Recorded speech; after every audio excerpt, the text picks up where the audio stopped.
Hi there. Welcome to Conversations for Yoga Teachers. I'm your host, Karen Fabian, and this is episode 324. I'm recording this on November 21st, 2024, and this will go live on November 25th, 2024. And if you're watching me on YouTube, hi there. If you are listening to this on the audio, hello. If you're listening to the audio, you don't see that I've actually upgraded and I've added a professional mic. And over the next couple of weeks, I'm adding just more technical upgrades so that the quality of the audio and the video continues to be top notch. So here we go. We're going to dive into today's episode. The other thing that I'm experimenting with is actually adding more of a transcript to the show notes. So I highly encourage you, if you're not the kind of person who's been looking at the show notes after you listen to the episode, hop over to that and take a look, because you might see something in writing that you missed when you were listening or when you were watching. And also it gives you an opportunity to take a look at some of the takeaways, take a look at some of the detail of what we discussed, so that if you want to use it either in your training or your training, obviously, to be a yoga teacher, if you want to write down some of the experiments that we talk about, some of the things that I offer you as takeaways, as call to actions that you can use in your classes, you've got those notes to look back on.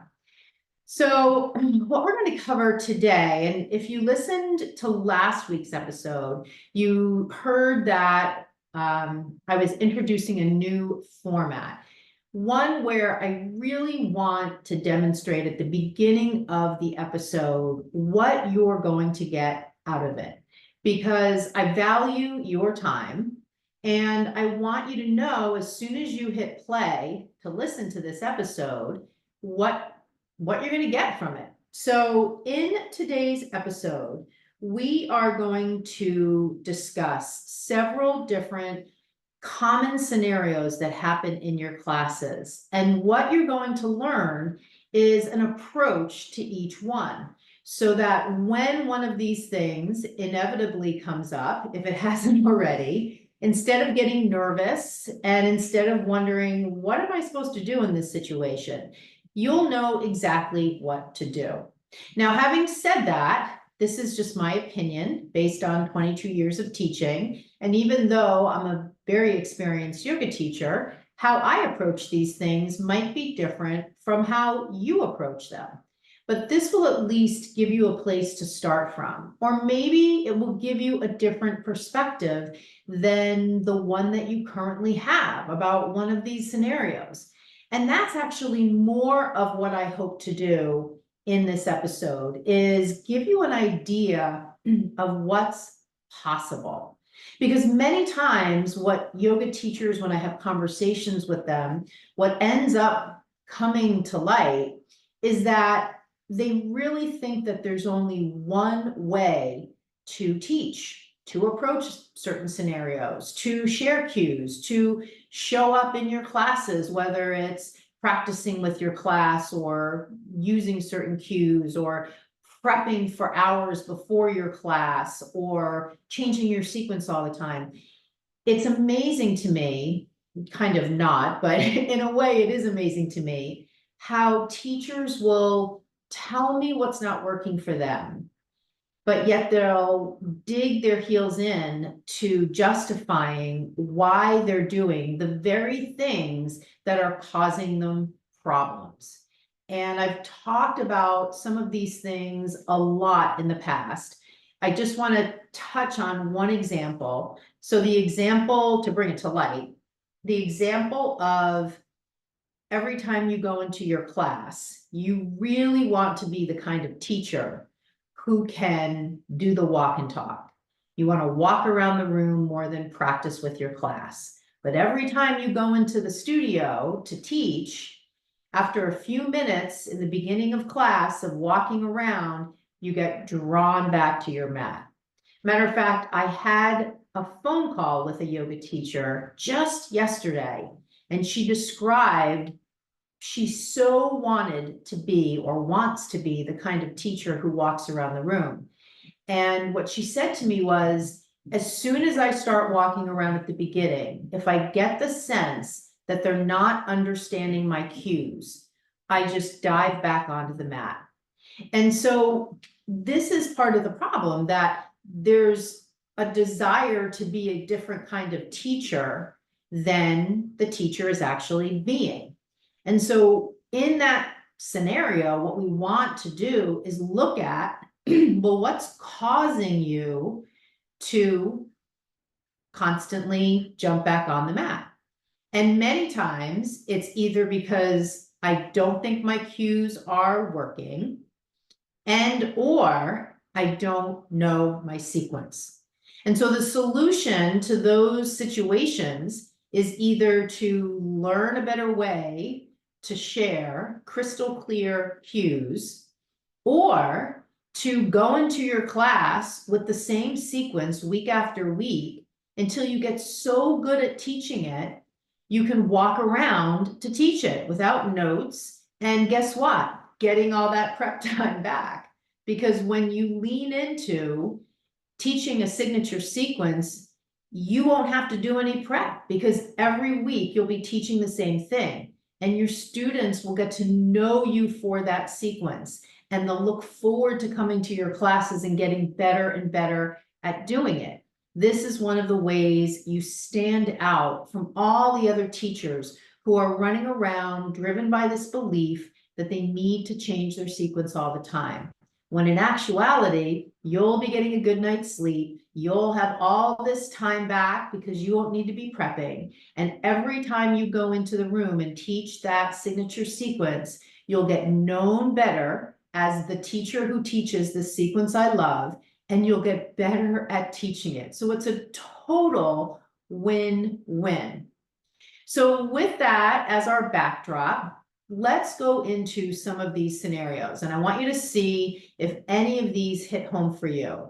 And I'm going to say, at the end of this episode, I'm going to give you an experiment. And as you're listening to the show here, you're probably on your phone. If you're finding that some of these scenarios are things that have happened to you, I want you to send me a DM on Instagram. My handle is Barebones Yoga, and let me know, yes, totally, that has been me. I have had that situation happen to me.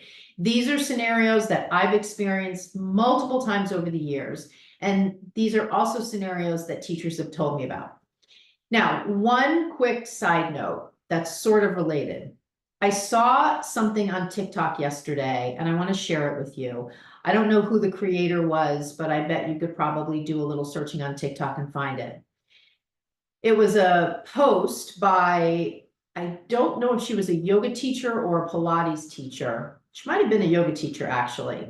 And she posted that where she lives in Chicago, somebody went to her studio and listed out all the teachers whose classes she's attended and wrote a review for each teacher and ranked them, and publicly sent this out either on her social media or on Yelp or on the studio's Instagram page. Somehow she made this information public. Her assessment of the teachers, and she ranked them from lowest to highest. And the video that this creator was making was basically to put this person on blast, to basically say, I can't believe you would do this. Yoga teachers, all of us as movement professionals are putting ourselves out there, and I can't believe that you would put yoga teachers on blast and rank them. And when I looked at the comments, all the comments were very much in line with her perspective. And in fact, some of the comments were from newer yoga teachers who were expressing their fear that this could happen to them. So I was going to comment to that video, but I didn't want to get sucked into a whole negative experience with people probably reacting to my comment, because I have somewhat of a hot take on this sort of thing.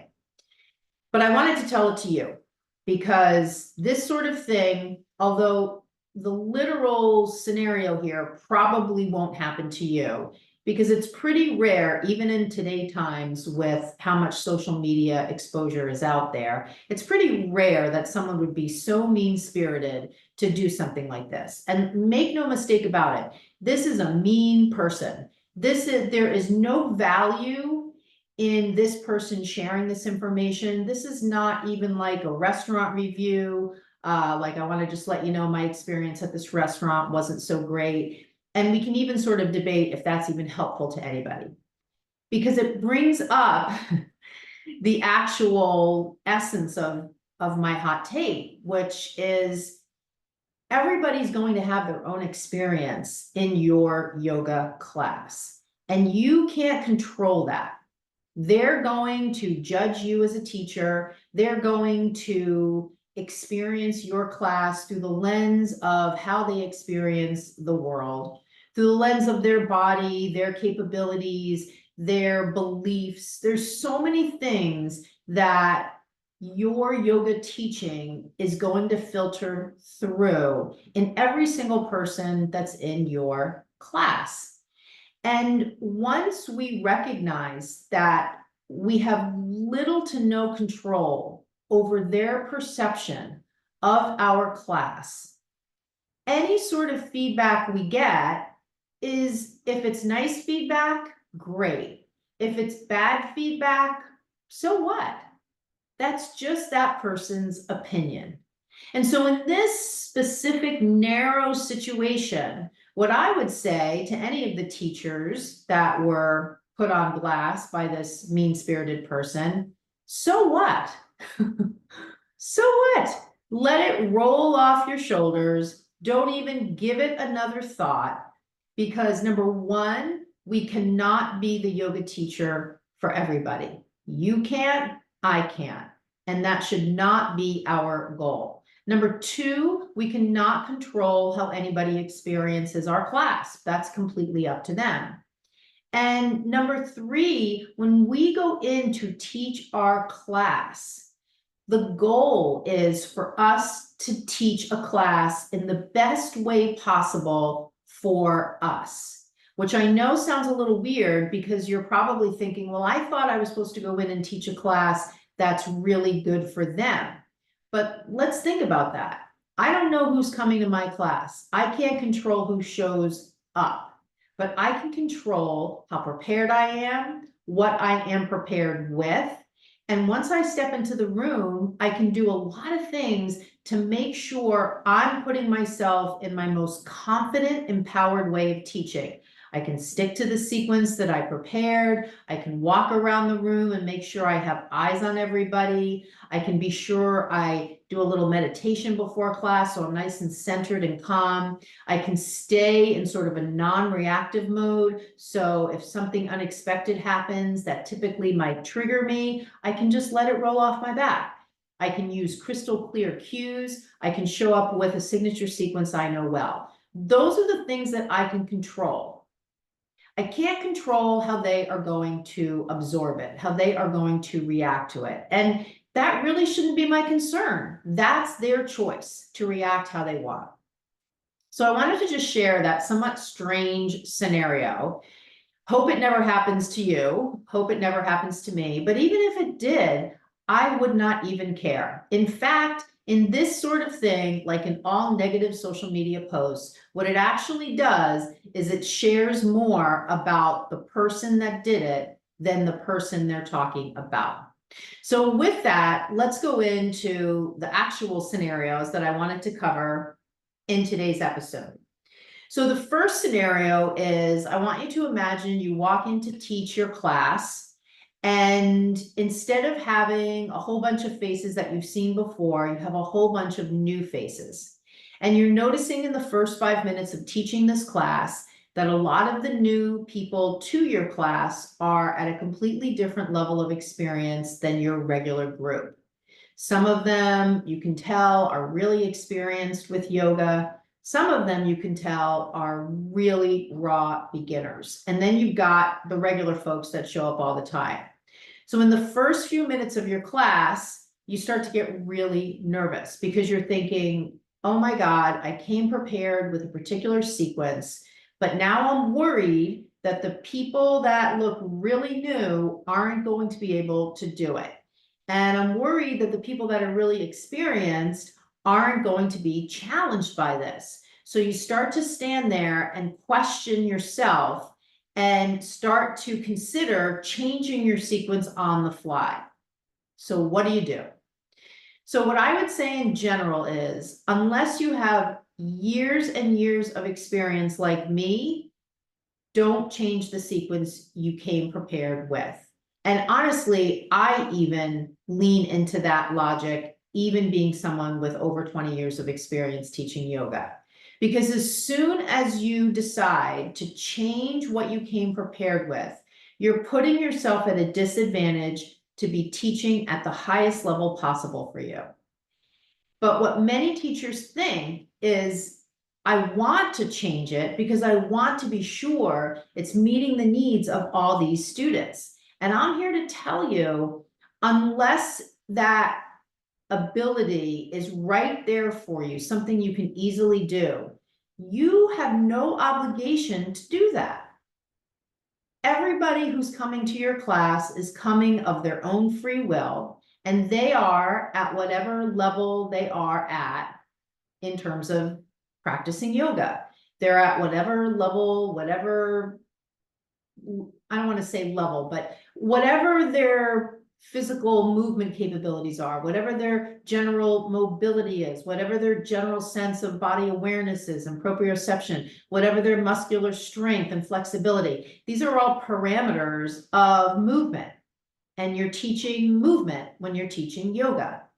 And there's no way you are ever going to create a sequence that meets the needs of every single student. The only way to do that, to some degree, is to teach a private session, which you're probably not teaching privates, you're probably mostly teaching group classes. So if we take that line of thinking and we say, okay, well then how am I supposed to help the people who are struggling with the sequence that I came prepared to teach? Like now I'm in the middle of teaching it and I can see they're falling over, I can see they look really confused. So obviously, in any situation like this, you want to have a balance between sticking to the sequence you came prepared to teach, because that's going to put you in the best situation to teach, and helping people who look like they need some help. So how can you do this? What does this actually look like at the tactical level, at the ground level? Well, number one, it absolutely looks like getting off the damn yoga mat and walking around and looking at your students. The way to help a student who's struggling is not for you to do a whole bunch of stuff and just say to them, either literally saying it or by your actions saying it, just mimic me. That doesn't really teach them anything. You want them, and maybe you don't know this, or maybe you don't agree with this, I don't know, but what I want for my students is for them to learn how to listen to the cues and make them happen in their body, instead of creating this dependency on them to me to only be able to learn by seeing me. That's not helping them build the neuromuscular pathways that they need to build so that they can practice yoga. And furthermore, if that's what I am leaning into as a teacher, what point is it for the person to come to my class? They could just as soon stay home and do a video. If you want to stand out as a teacher, get off the yoga mat and start walking around. And this is one way to put you in a position where you can share crystal clear cues and really help all your students, not the least of which are the students who are having a tough time. The second thing you can do in this situation is lean into clear action cues. When you have a class with people of mixed experience, the last thing that I would suggest you do is use somatic cues, use anatomy cues, use alignment cues, use conversational cues, which is basically having a conversation versus short phrases. And the best thing you can do is to use action cues. And I always train the teachers who enroll in my program to format them in short action-oriented phrases. Step your foot forward, drop your back heel, center your hips, reach your arms up, bend your front knee, stack your knee over your heel, center your kneecap, whatever it is. Some of the cues I just shared with you are alignment cues, but in general, what I just shared with you are action cues. Now, if you're interested in learning my cueing method that I use to teach inside my signature program, the Yoga Anatomy Blueprint Learning Program, just send me a DM on Instagram and say you want the cues training video, and I'll send it to you. And let me know that you heard about it on the podcast. So those are different ways to deal with a situation where you've got a mixed level of student experience in your class. The other thing is you can offer modifications. Those are ways to dilute, to regress certain postures so that it makes them more accessible. But this really speaks to what's in your signature sequence. What I would highly recommend, unless you are a niche yoga teacher, which I define as a yoga teacher who's really only targeting a certain type of student with a high degree of flexibility in their classes. If you are not that type of teacher, and I think in general, most teachers are not that type of teacher. However, a lot of teachers do teach like that because they think that's what students want. And in actuality, in my opinion, what students want is to go into a class with a high degree of accessibility. In other words, they want to feel like they know what they're doing. And there are many common yoga poses that teachers present because they think they're fancy, they see other people do it, they experience it in other classes. And when you look at these poses, like double binding in side angle lunge, like lotus variation instead of traditional tree, these are variations that require excellent joint mobility, which many people do not have. And if you're offering things like this just because it seems sexy and fun and you experience it in other classes, or that's what you do in your practice, that's great, but that's not teaching. That's being a student.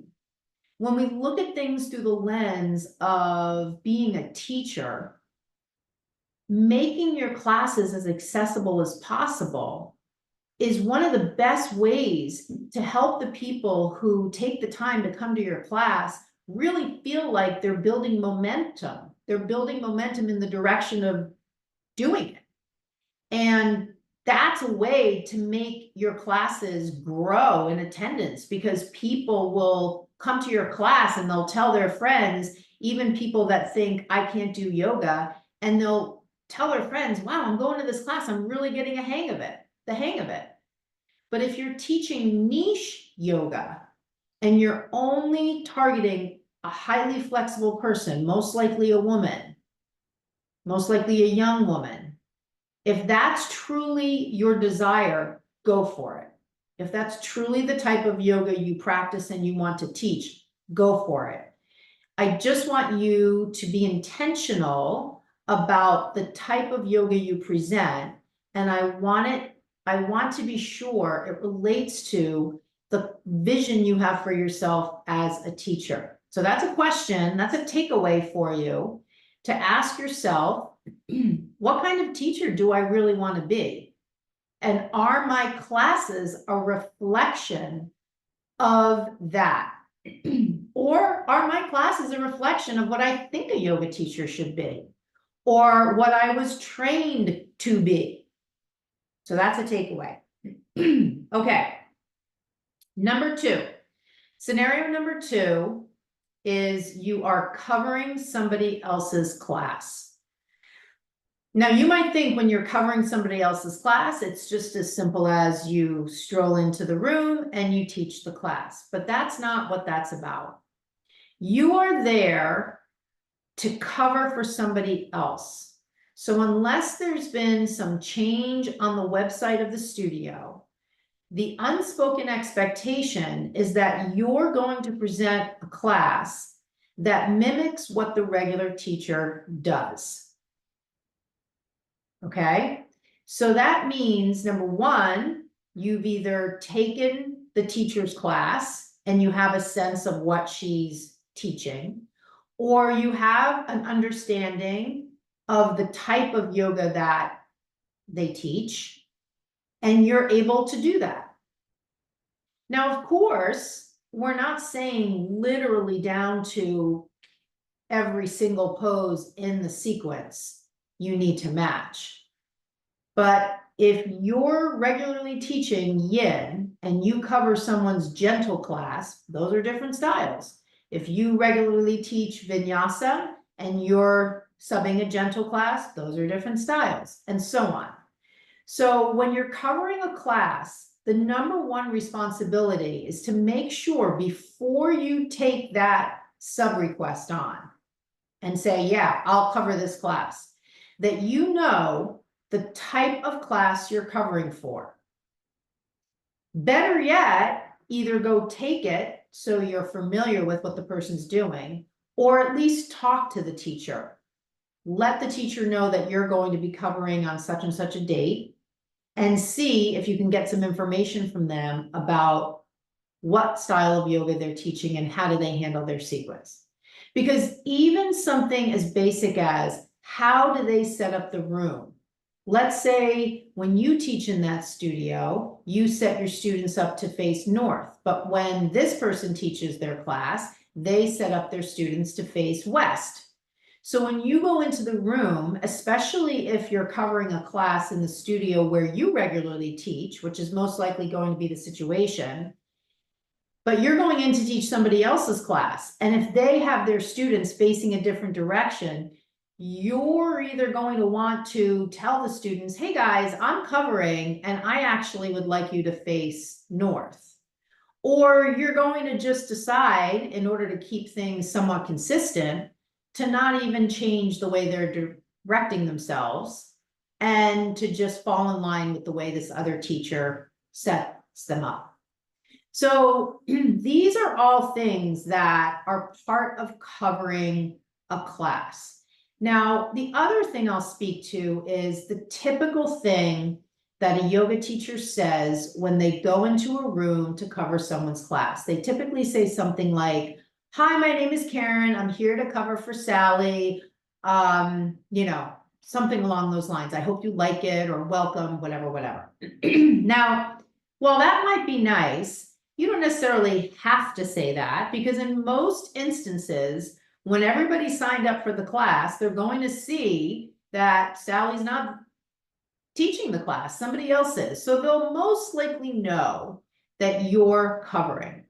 The point that I most strenuously want to emphasize here is that just keep your ears open for anything you say that is a put down to yourself. Not that you would intentionally do this, but it could be something that you unintentionally do because there's a part of you that's maybe nervous about covering. There's maybe a part of you that doesn't think you're good enough to cover this class, but maybe you agreed to do it and now you're doing it and you're really nervous. I've had teachers tell me when they cover for the studio owner, they get nervous up to 2 or 3 days before, asking themselves over and over again, why did I agree to sub this class? So they go into the room and not only are they super nervous, but they say something like, oh, I hope you like it, or I hope it's not too bad. You know, I'm here covering for Kelly and I hope you like it. I know I'm not as good as Kelly, but hopefully you'll like what I offer. I just want you to appreciate that you are your own amazing teacher, and you don't need to compare yourself to anybody else. And furthermore, when you agree to sub somebody else's class, that's a service to the students. You didn't have to do that. You're agreeing to sub so that the students can continue to practice yoga at the same time, at the same place, even though their regular teacher is gone. I'll tell you a quick story about this. Many years ago, probably over 15 years ago, I had to do a last minute sub at a studio I taught at for a while. And the person's class that I was covering was a really popular teacher. And she had a really close relationship with her students. In fact, it was so close that I actually thought it bordered on the unprofessional. Because when I would show up to teach my classes, if she was on the way out, I would hear all these deeply personal conversations she was having with her students. And I would see this sort of clinginess that her students had with her. And so I actually thought, from a professional scope of practice, it was really a little bit over the top. But again, everybody does whatever they want to do. They are the kind of teacher they want to be, and I encourage you to do the same. But I do encourage you to be aware of professional boundaries with your students. And that's a whole other episode we can do, but I think you get the gist. And so this was the teacher who at the last minute I needed to cover for, or I didn't need to do it. I was asked, could I do it? And so I agreed. And when I walked into the studio and started to take my coat off, people were filing in to take this person's class. And there was a woman at the front desk, and she saw me come in, and she said to the woman working the desk behind the counter there, "Oh my God, is she teaching?" And she pointed to me. And I heard it. I was right there. And the woman behind the desk said, "Oh yeah, so-and-so had a family emergency, so Karen agreed to cover." And this woman hightailed it out of there. She left. Now, this was in full earshot of students in the lobby and students in the studio, because the room was right next to the lobby and the studio door was open. So I had to pull myself together and go in there and teach the class, knowing that a lot of people had heard of this person say this. This woman was certainly not leaving because she liked my classes. And the interesting thing was, she'd never even been to any of my classes. In my perception, she was so attached to this other teacher that in her mind, she was either going to take class with that person or it wasn't worth doing. And let me tell you something, when you go over the top with your connections to your students and don't abide by boundaries, and they get dependent on you, that's a real problem. Because now the practice is not about the practice, it's about you and your personality. And in my opinion, you never want to be the kind of teacher that makes it all about them. You want your students to focus on the practice, and it doesn't matter who's teaching. Now, of course, in the real world, you're going to go to classes taught by people that you like. But once you're in a situation where you go to the studio and you've moved through all that resistance to get yourself there, why in the world would you turn around simply because somebody is teaching the class that maybe you don't prefer? I don't get it, but obviously it can happen. So I just share that with you as an illustration of this whole topic of subbing classes. Number 3, someone leaves class early. So you're teaching a class, you're well into the middle of it, and someone gets up, rolls up their mat, and walks out.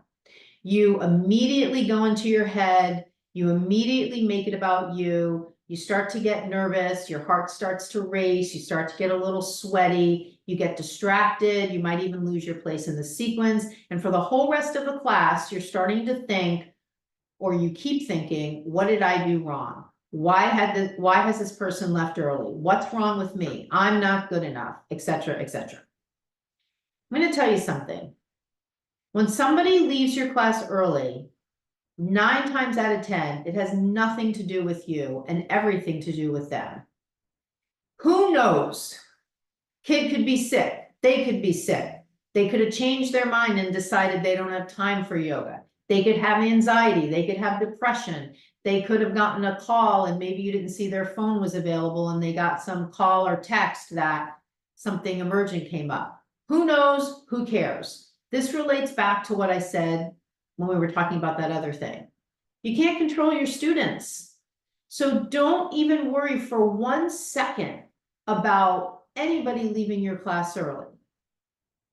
Instead of making it about you, make it about them, because that's who it's about. They're the ones leaving, not you. So instead of making it about you and beating yourself up, as soon as you see somebody get up to leave early, even if it's in the last 2-3 minutes of class, which of course drives me crazy, but hey, I can't make people stay. Send them off with a silent wish of compassion. Send them off with just a silent thought in your head. I wish you peace. I wish you love. I wish you compassion. I wish you a great rest of the day. And just let that soothe that part of you that wants to make it about you. It's not about you. And let me just say one last thing. Even in the scenario, which you'll never know might actually have been the case, that they're in there, they're doing the practice, you're teaching the class, and they're hating it. Let's say they think you're the worst teacher ever, or let's say they just don't like it and they leave. So what? Revert back to what we talked about at the beginning. You can't be the yoga teacher for everybody, and wouldn't you rather whittle out the people that aren't a good fit for your class and instead invest your time and energy and focus on the students who keep showing up? End of story. Okay, the next scenario is your cues are not working. Now, the only way you're going to know this is if you're watching them. If you're doing your practice, you're probably not going to know. You're missing all the clues that they're desperately trying to share with you, but you're missing them because you're doing your practice. I know you know how I feel about this, but again, I need to emphasize, you can do whatever you want. I am not continuing to bring this topic up because I want you to feel badly if you're practicing with your class. If you can truly look yourself in the eye, truly look yourself in the mirror, I should say, and say, I'm practicing with my students. It makes no difference to me. I love doing it. This is how I choose to show up as a yoga teacher. Then go ahead, keep going on with your bad self. But if you really desire to be a different kind of teacher, one who does the walk and talk, and you're just not sure how to do it, let me show you how. Just send me a DM on Instagram. Tell me you want to learn how to do the walk and talk, and I'll get you started. So your cues are not working. You know they're not working because you've been teaching for a couple of minutes. You've taken them through a pose or two. You're doing the walk and talk, and you're seeing as you're saying the cues, a lot of people are out of alignment. People maybe look a little confused. So what do you do? So similar to what I talked about in an earlier scenario, the first thing you're going to do is revert back to action cues. Stop talking so much, stop going into anatomy cues, somatic cues, or alignment cues, and go back to the basics of clear, short action phrases and amplify or intensify the amount of time you are spending watching them, and change, i.e. rephrase what you are saying when you see somebody's out of alignment and not getting it. Doesn't matter if it's just one person. Any corrective cue you give to one person is definitely going to help a handful of other people, because you can't always see what everybody is doing, even when you're walking around. So use the walking around and observing them as ways or inspiration to you changing your cues. This is a sign of an amazing teacher. They're not a robot. They're not a parrot. They're not just repeating the same thing from a script. They're actually in real time, by observing their students, changing their cues. This is how students feel seen. This is how students learn better. Not by watching the teacher, but by tapping into their own feelings in their body and integrating what they hear you say into their body. And when you say something different, I'm not saying call out anybody. Oh, Bob, can you shift your knee over your heel more? Nobody wants to be called out in yoga. Like, I never understood why teachers did that. It was almost done, I felt, as a way to show off that you know somebody's name, or as a way to maybe make students feel like, oh, I know your name, that's a good thing. But I would rather have you acknowledge me when I walk into the studio, oh, hi, Karen, than have you, while I'm in practice, say, Karen, can you bring your knee over your heel? I know whenever Baron used to do that to me when I was a newer student, newer teacher, I always felt called out and I always felt shocked. Like, I'm in my practice, I'm in this vibe of motion, right? And all of a sudden I hear my name. It's very startling. Now, again, that's just my perception. This is a perfect example of perception is just my own, just like your perception is your own. I'm just sharing this with you as a potential different way to approach things in the event your students don't like being called out. And why even go there? The idea is you're walking around and it just gives you an ability to see and change things on the fly. So that's the next scenario. The next scenario is, what happens if you forget a side or make a mistake? This will definitely happen. It happened to me the other night. I forgot an entire side of side plank. And do you know what I did? As soon as I went to the next pose, I realized I forgot the left side of, not side angle, what did I say? Side plank. And I just said, looks like I forgot that other side. You know what? No big deal. We got plenty of other poses to do. Nobody cared. A couple people laughed. I laughed. It just rolled off my shoulder. And that in part comes from experience, but it also comes from bringing down the intensity level, from doing the sequence perfectly, the goal, and instead making the goal showing up and doing your best. And that just makes it so much more of a human, relatable, authentic experience where the pressure's off. Now I'm just there as the facilitator, as the yoga teacher, and I'm just allowing space for what's happening. And because I'm teaching my signature sequence that I know well, that I'm teaching without notes, and I'm teaching by doing the walk and talk, I have mental space for the inevitable problem, error, mistake that's going to show up. And because I have extra mental space, a lot of it, I can just deal with it. I can just say, oh, no big deal. But if I was tied to my mat, looking at my notes, super nervous that I don't remember the sequence because I just created it the day before, and a mistake happens, now I'm over the top. It's a red alarm fire. So this is another justification for sticking with a signature sequence. And then the last scenario is special requests before class. I think it's so funny when people come to class and as they're filing in, they start talking to the teacher about, oh, can we focus on a lot of core? Oh, can we focus on a lot? Like, what do we think this is? This is not a restaurant. Like, to some degree, I am experienced enough that if you ask me to focus on XYZ, I can probably shift what I've done to either insert a posture that addresses that, or I can speak to that muscle group in the sequence that I'm already planning to teach. But this is what I mean about you're there as the teacher.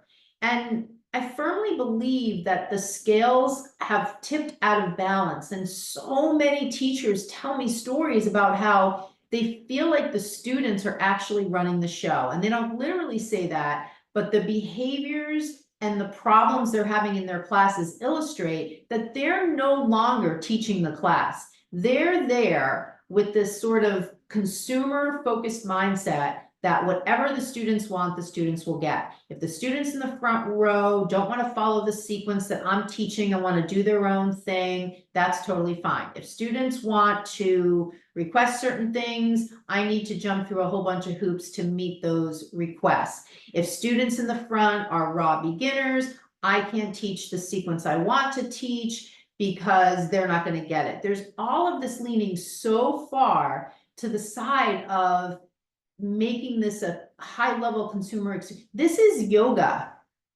This is not picking off a menu.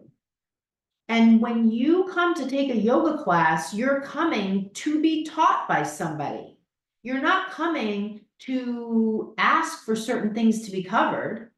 If that's what you want, stay at home and practice, or become a yoga teacher and then teach what you want.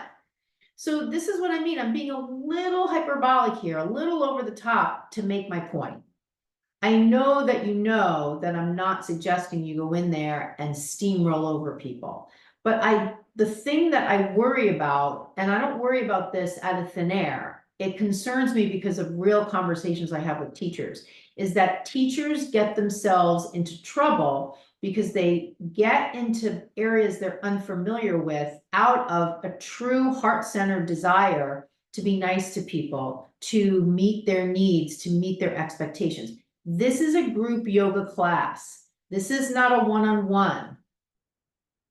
So when you go in to teach a group of people, many of whom will show up that you've never met, you've got to really know your sequence. And anybody asking you beforehand, hey, can we do a little of this or do a little of that? Well, you know what? Here's what you're going to say. Oh, we're going to have plenty of amazing things we're going to do in this class. I'm so glad you're here. Let's get started. Right? This is a sign of a teacher who's in control, who's confident, who isn't going to let the tail wag the dog. Right? And then you're going to check with that student at the end of class. Hey, so good to see you. Not, oh, did you like it? Did you feel like we did enough core? Again, that's putting you in this passive role. You're there as the teacher. And don't get me wrong, this is not a power dynamic I'm talking about. But I'm talking about these topics, and a lot of them pull on a similar thread in service to empowering you, rather than this perception that you are this disempowered person who's just there to sort of follow along what anybody wants to do. People are coming and going, you're making it about you, people are asking for certain things, and now you're back on your heels trying to jump through a whole bunch of hoops to meet a bunch of special requests from people that are coming in. People are coming late to class. No, we're not doing this. So again, you can teach however you want. You can use name, like all of the things I share in these episodes with you, in large part are, number one, to give you an idea of what's possible. Number two, to share with you what I truly believe is probably very different from stuff you're hearing and stuff you're seeing, because I'm just a very different kind of yoga teacher. I look at things very differently. And I want you to see, when you come on these episodes and you listen and or watch on YouTube, that the things that I talk about are totally possible for you. So when I talked to a yoga teacher in the DMs just today, and she said, I never even thought of walking around the room. I only thought I could practice with my class. I'm like, oh my God, you never thought that? And then I think, well, no wonder, because every yoga class she's probably gone to, the teacher's been up there practicing. So this is what I mean about helping you see what's possible, rather than thinking there's this narrow perimeter around the kind of yoga teacher you can be. You can do whatever you want. You could teach in the library, you could teach in the coffee shop, you could teach in a hospital, you could teach in studios, all different places you can teach. You could teach 15-minute short classes, you could teach 2-hour long, like there's so many different things you could do. You can be the kind of teacher who walks around, you could be the kind of teacher who just teaches from action, you could be the kind of teacher who develops their own teaching methodology. let's say your name is, I don't know, I'm just picking a name. So let's say your name is Susan Anderson. You could create the Anderson method, which could illustrate your sequence. And you could get known for that. So good at it, you would never even have to think about your sequence when you go into teach it. Imagine that, getting so good at your sequence that you literally name it. This is the Anderson method. This is the Susan Anderson method. So that's what we're here to talk about today. What is possible? What sparks your interest? What makes you feel excited about teaching? And that's what we want to lean into. Not a bunch of rules, not a bunch of rigid thinking, not a bunch of consumer-driven things that make you jump through all these hoops. I want to put you in the driver's seat to be the kind of yoga teacher you truly want to be. Okay, so we've come to the end of kind of the bulk of today's episode. I want to give you an action step. I want to give you an action step to do, if you're willing, over the next 2 weeks.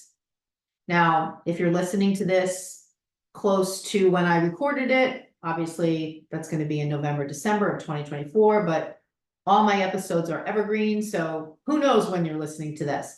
At any point in time, when you're listening to this episode, take the next 2 weeks, and what I want you to do is look for one of these scenarios to pop up and see if you're willing to experiment with the approach we discussed in this episode. And then when you experiment with that approach, send me a DM on Instagram and let me know how it goes.